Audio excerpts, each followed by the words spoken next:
Hello and welcome to Ivory Blush Roses. My name is Lisa and today we're going to get started on the Stitch Sampler project. We're going to be stitching anywhere from 4 to 6 seams in each episode, and it just depends on how complicated they are. So today we're working with buttonhole or blanket stitch. Now they're the exact same stitch and I will use that term interchangeably. The only difference is that buttonhole tends to be worked very close together, where blanket stitch tends to be worked further apart. Now when I was doing research for this sampler, I came up with 80 different variations on blanket or buttonhole stitch. We are not going to be stitching all of those. It's probably going to take us more than 1 month to get through a broad array of those stitches so that you can explore the incredible possibilities. It's important to learn this one because other stitches like feather stitch and Cretan stitch, a lot of the fundamentals for those stitches come from the blanket and buttonhole stitch. So I think it's a really helpful one to start with. We're going to just keep stitching until we have a good variety of those stitches for you to look at and experiment with, and then we'll move on to the next one. We'll stitch through the end of November and then hopefully complete our project, whether you decide to make a wall hanging, a scroll of some kind, or maybe a book out of your pages. That's going to be the intent. We're going to do 6 simple variations of buttonhole stitch today. Let's go ahead and get started. The supplies for this sampler are simple. You'll need a crazy quilt block to stitch on. I'm stitching on a 4-inch crazy quilt block each week. Alternatively, you could simply stitch on a piece of muslin. I recommend using 2 layers. I also recommend putting your block or fabric on a frame or in a hoop. You'll need a pair of scissors, embroidery needles, a ruler, a marking pen. I'm using a purple air disappearing ink pen with a fine tip. You'll also want an assortment of embroidery threads. I'm using primarily size 8 pearl cotton and stranded cotton embroidery floss, both in solids and variegated colors. I've listed all the supplies I'm using in the description box below with affiliate links. Your purchase through these links helps support my channel. Thank you. In my frame, I have put one of the blocks with 6 seams on it. We're going to start down here. When I'm stitching, I normally do not mark these stitches, but I'm going to because I want you to be able to see what we're doing. I'm going to mark an interval along that seam of every 1/4 of an inch. And that one puts me right at the outside. So they're just little tiny marks. They're there so I can see them. You may also decide that you want a line at the top as well. And so on this one, if I'm going to mark out a 1/4 of an inch, I'm going to use these black hash marks on the inside. I'm going to line it up and I'm just going to make dots once again. I don't want a lot. And if you just point your pen down and twist it, you leave a minimal mark. Less to worry about getting rid of or possibly showing up later on if it doesn't come out fully. But if you're using cotton fabrics, it should come out okay. I'm using a mix of embroidery cotton. So anytime I'm using embroidery floss, I'm using 3 strands. I have to make a decision. Do I want to make that stitch on the seam or just over the seam? Because this is one of those blocks that's got a little open. I am going to stitch on the fabric. So you have to look at lots of different factors. And we're going to pull that through. For this stitch, we are going to go to that mark.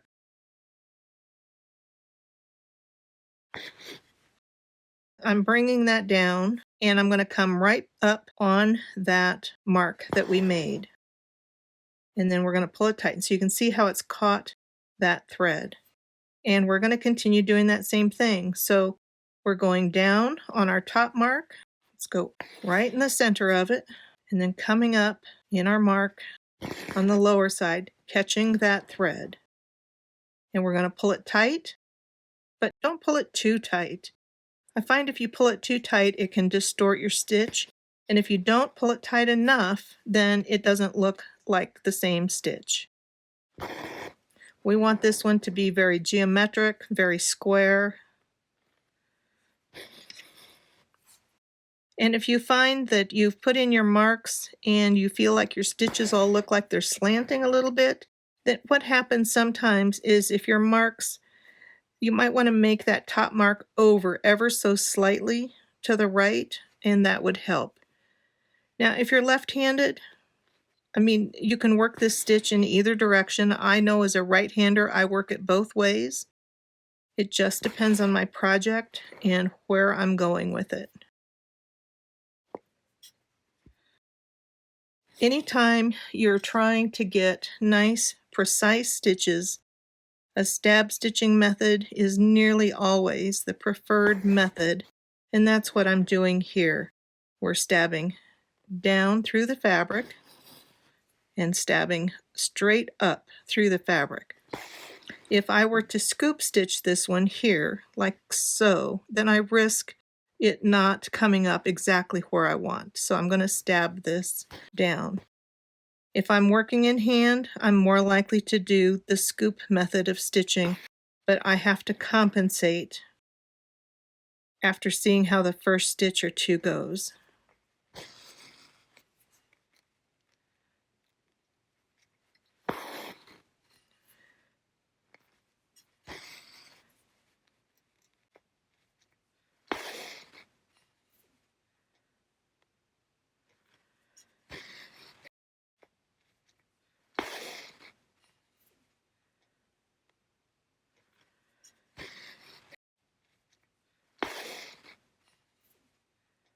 And I'm going to continue that out just a little bit, because if for some reason when I'm stitching it together, some of that shows, I want the stitch to be complete.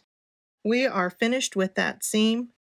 That is plain buttonhole, just your standard everyday blanket stitch. I'm not going to be showing you the knot. Don't make your knot on the seam line. You don't want to have to stitch through a knot if you can help it when you're assembling your project.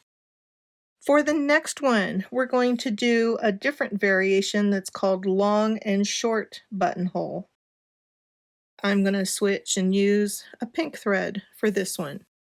Now, it doesn't matter where you put these on here, but we do have one coming up that's got some variation in it. You want enough length, so save one of your longer seams for that. Let's go over here and do this. If you want, you can mark it out, although you don't need to. I will do it just to show you what I'm doing. But I'm only going to mark one side of it this time.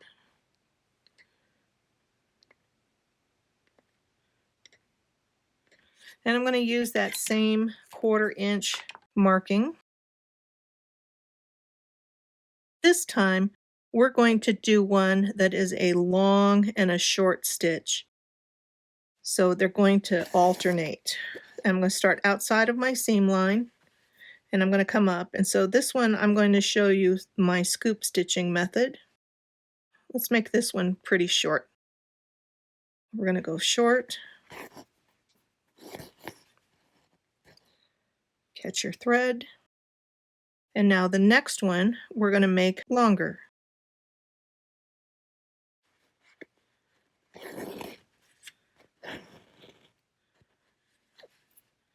And then we're going to make a short one, and I'm going to line it up with my short one.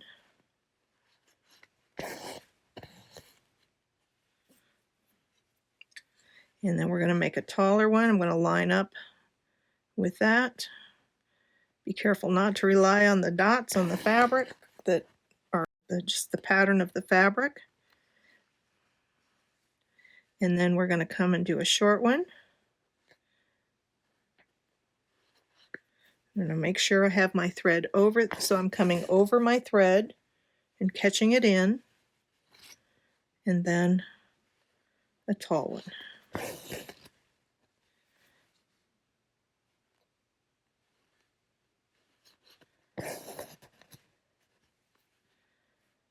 And then we're going to do a tall one, and that tall one got a little shorter, so I'm going to come over and I've caught the end of my thread, so make sure you're pulling out that loose end and moving it down your thread. And I also tightened up that buttonhole, so pull it back a little bit and retighten it. Check my length.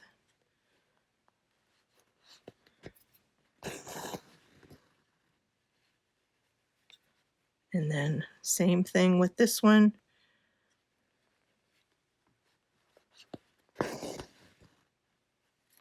And this one I'm going to finish off right at that seam and knot it off.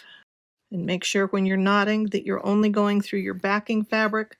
You don't want to be able to see it on the front side. And then I always knot my thread so it's ready to go for next time. And so there we have the long and short buttonhole. Let's do another one. This one, we're going to follow this same concept, but we're going to do a variation called peaks and valleys. Let's do it right here. And so this time I'm going to actually start and we're going to stitch off in this direction. And so I'm going to be stitching not on this piece, but on these pieces, the lower pieces. Now, I did not start outside my seam there, which I normally would prefer to do, but I'm not going to go back and redo it at this point. Let me mark this one for you so that you can see exactly what it is that I'm doing. I don't want them 1/8 of an inch apart, but I'm thinking I'd really like them more like 3/16. So I'm actually going to get a template out. Every now and then you can find a ruler or a template that has 3/16 inch grid. So this is a template from jukeboxquilts.com and they are still available. This is not an affiliate post, I just really like their product. And I believe she does mail order only. She's located in Fort Collins, Colorado. I happen to really like this 3/16 inch spacing, and so that's what we're going to use. It'll be a little bit closer together than the 1/4 inch, but not as close as the 1/8 inch. And so I'm going to come and I'm going to make my short one to start with. Pull that down. Now this next one is going to be a little bit taller. And I'm going to stab stitch that. And then our next one's going to be even taller.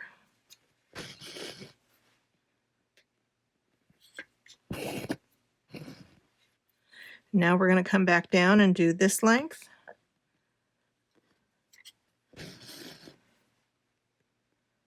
And I think I was off on my spacing there on a couple of those at the beginning. And now we're going to come down to this short length. Go down there.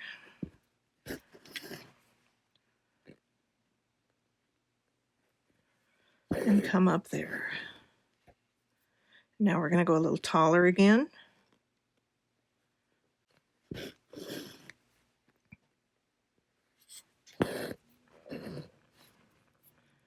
And then we're going to match the height of that other one. So we're going to go down there. Always coming back up at our dot. When I mark buttonhole, I usually mark the bottom row just to keep my spacing nice and even, because if your spacing is even, the whole seam will look pretty good. And then one shorter one here.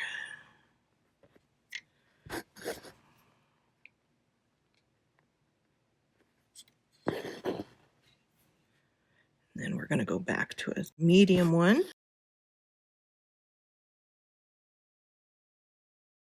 Again, every one I'm catching my thread so that that thread goes around. And then this one would be a tall one, but we're running into that seam, so I'm actually just going to take it to the seam because we want room for whatever is coming next on this seam. And that one I'm just going to stitch right to the edge, and we're going to call that one done. And so you can see it's got the peak and a valley and a peak and a valley, and you can vary how close together these are, how many stitches you want in between, and that works really well. Let's move on. We have 3 more to do.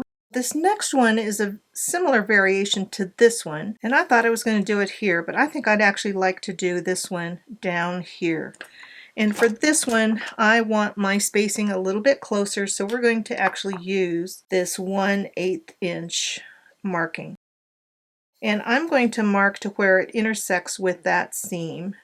I'm using my little dots, and if I hold my pen vertically and give it a little twist, I get a much more accurate measurement, especially when you can look straight down on it. And I did mark off into the end here. This is very similar to the peaks and valleys, but now we're going to run it sort of like up a scale, and it's often called musical notes as a result. Now you can angle this one whichever direction that you want. I'm going to start down here and run outside of my seam. And the very first one, and I know I'm kind of running this almost off the edge, I'm going to stitch over my thread. I'm going to come up right in the center of that mark that I made. And I'm using a variegated embroidery floss on this one. And I want to make sure I'm coming up very straight. So we're going to go a little taller on this one and up through that dot. So these are going to be quite close together. I'm going to come up just a little bit further.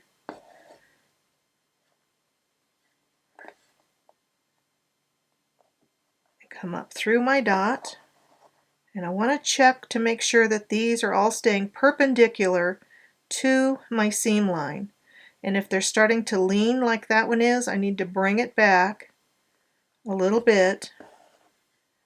And sometimes that means I need to bring this bottom dot in a little bit. And then, where's our next one? There it is. I'm going to go up one more. So we're going to run this one in kind of groups of 5. And now we're going to go short again. So I want to think about where I was with my initial one. I'm going to come back. So I'm finding to keep it really perpendicular when they're this close together, I need to bring this bottom stitch in ever so slightly, and the top one needs to go out. Otherwise they want to lean this way for me. So I'm going to come up just a little bit.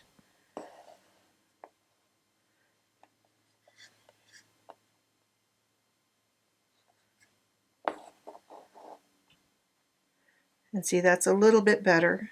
Let's see if we can do even better. So I'm going to almost exaggerate that a little bit and come back.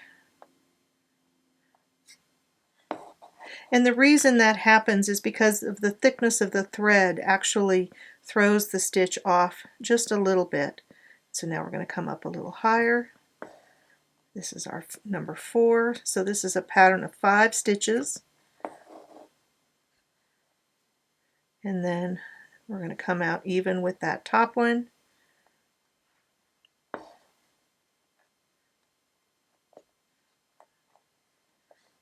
Let's see if we can get that little thread end out of the way that was getting in my way.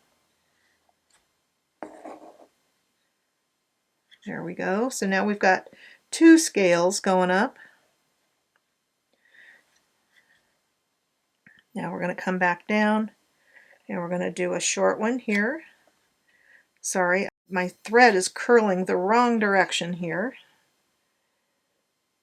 I'm looking for my dot, and I think we're going to be right about here. I'm going to bring that in a little bit from the dot, again, just to allow for the thickness of the thread that's throwing it off to the side a little bit. And we're going to go up just slightly.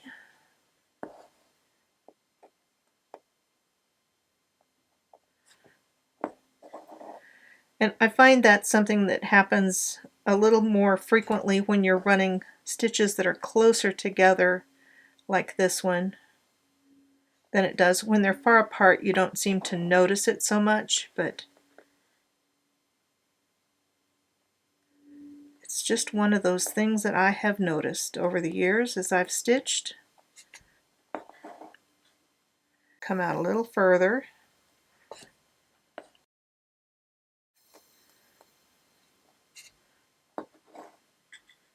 And And now we're going to do a short one. And I'm glad we're doing short ones because I'm getting close to the end of my thread. I think we can fit one more in there. Maybe two, we'll see. I think that's good. I think it gets too confusing with the other seam. So we've got these nice scales of musical notes, so to speak. We have two more variations left to do today. So let's do seam number 5 on this one. I'm going to use this darker pink thread up here, and we're going to do what are called grouped or paired buttonhole stitches. Now, I'm not going to mark this one. I'm going to eyeball it, and we'll see how that goes. With this one, we're going to be putting 2 stitches close together and then a gap, and then 2 stitches close together and then a gap. And you could do that with groups of 3, 4, 5, whatever your heart desires. Let's make a pretty long stitch with this one. I started outside of my seam. I'm holding my thread down vertically, and I'm going to come up just to the inside of that so that we don't have that same problem with slanting stitches. So let's just consider I've just gone my big space, and now we're going to do 2 close together. And again, I want to hold that thread vertical, come up just inside it. And now we're going to go a space. And so I think we're going to go about like so. And we're going to do the same thing. I'm going to pull that through, hold my thread vertical, and come up just inside of it. Now I'll make the next one close to it.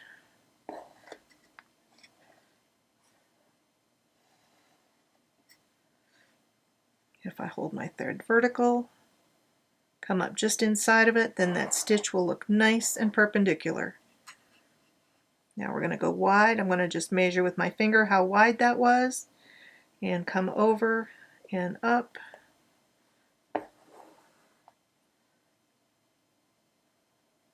And I'm going to come back. I can hold my thread or I can eyeball it, whichever way. And I'm just trying to make it match what I've done before at this point.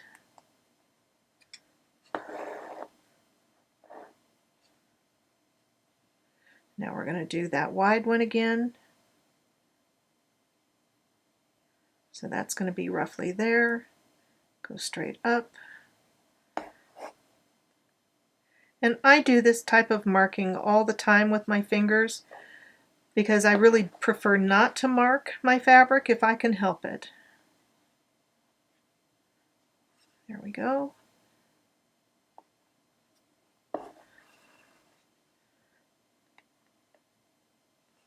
And again, I can hold it vertical.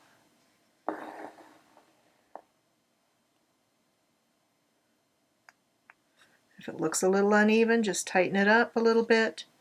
And now we're going to go over once again, there, and up. Hold my thread vertical, and over. And that is grouped or paired buttonhole stitch. And you can do so many fun things with that one. So think about grouping in groups of 3 where you might have one and then the middle one is taller and then the third one is shorter again. And you've got leaves and flowers in there. There's so many things you can do with it. It's a lot of fun. It's just such a versatile stitch. The last one that we're going to do, I am going to mark this one because we're going to do what's called an alternating or zipper buttonhole, and so the bars are going to come off of alternating sides with this one. You could do this with any of these stitches. I'm going to mark these at about 1/4 of an inch. I'm coming from this seam out here, and again I'm just going to mark by turning my pen vertical and making a dot at that mark. More accurate, you have less of a mark to deal with later on, and yet you can still see where you're going with it. Let's start this one up here at the top. I'm actually going to start outside of my seam line. I want that knot out here where it's not going to be stitched directly over. And this runs right into here, so I'm actually going to start it over here. Let's do a little smaller stitch. This is going to be maybe closer to our 3/16 of an inch. And so we're going to stab stitch this one because I'm coming up in that seam and it's just easier to be accurate. And then we're going to come out about here. And again, I can mark my vertical and come up. And I'm going to go down. I'm keeping in line.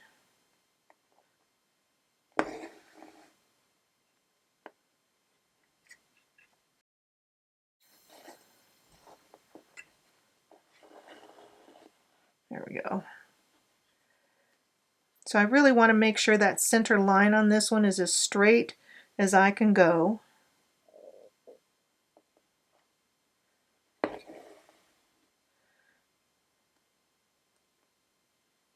And it's a little harder to do because you're alternating sides. So make sure your tension is good.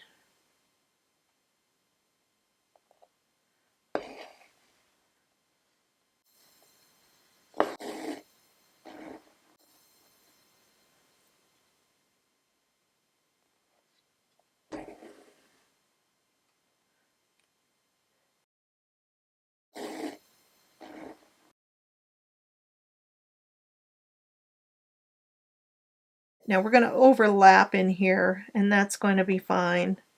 I'm not going to worry too much about it at this point. A lot of times I really try not to have too much conflict between the two seams, but for our purposes of this stitch sampler, I'm not going to worry about it. So pull that back, come up through my dot.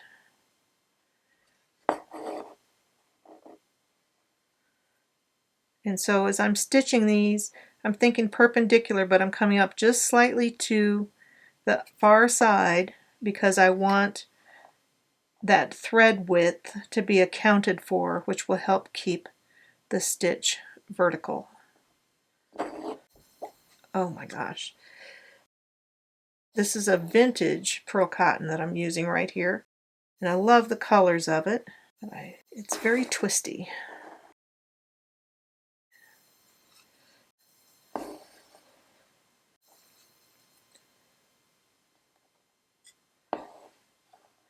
And so I realize that I'm making that adjustment without really thinking about it. I've just been stitching these long enough to know that that's something I have to do to make that stitch look truly perpendicular. And so with this one, I'm not going to keep coming down in, and I'm just going to stitch that down to there. There we have the first block of our sampler project finished, and I'm just really pleased with how it's going. I'm happy with the thread colors. I was a little concerned this was going to be too dark, but it's actually sort of a nice foil to the others. So I do think I'm going to want to be bringing in a slightly darker green here at some point, and maybe staying away from some of these paler pinks that don't show up quite so much. But I'm really pleased with it. And that is 6 basic buttonhole or blanket stitches that we use very frequently in crazy quilting. Next week we're going to work with a different variation of buttonhole stitch, so we have that to look forward to. I hope you enjoyed today's buttonhole stitch tutorials on our sampler projects. I have so many stitches to share with you in the coming weeks and months. Thank you so much for being here. Just a reminder that if you want to make sure you don't miss any of these, to subscribe, and if you interact by giving a thumbs up, it makes a big difference to the algorithm and my videos getting seen by other people. Thank you so much for watching. Have a beautiful day, happy stitching, and I will see you in the next video.